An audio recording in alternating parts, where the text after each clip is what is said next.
ఇది ఆఫర్ ఏ విధంగా అనిపించింది మీకు? ఏమి చాలా బాగుందన్న ఆఫరు. నా సెల్లు ఓకే ఏంటికి పనిచేయదు ఇది. అన్న ఆఫర్ ఇచ్చి నాకు మంచి మొబైల్ తక్కువ రేట్లో ఇస్తున్నాడు అన్న. ఓకే, సీల్ పీస్ ఇస్తున్నానా లేదంటే సీల్ పీస్ ఆఫర్స్ కూడా ఇస్తున్నాడు అన్న. ఓకే, మీది డెడ్ అయిన మొబైల్ పర్లేదా? మంచి రేట్కి వేసుకున్నామా? మంచి రేట్కి వేసుకున్నామా? హ్యాపీ అన్న? హ్యాపీ. ఒకసారి కొత్త మొబైల్ ఎలా ఉందో మీ చేతులతో ఓపెన్ చేయండి, చూద్దాం.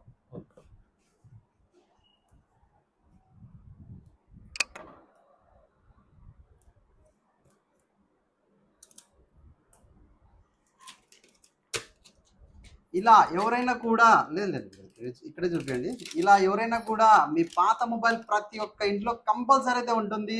వచ్చి మొబైల్ మంచి మొబైల్ మీకు మంచి నచ్చిన మొబైల్ ఎక్స్చేంజ్లో తీసేసుకోండి. పాత మొబైల్ ఎక్కడ ఎవరు కూడా తీసుకోరు. కనీసం రూపాయి 5 రూపాయల గ్లాసులకు మాత్రమే వేస్తున్నారు తెలక చాలా మంది. కానీ ఆ దానిలో చాలా ఎటువంటి ఇష్యూలు చాలా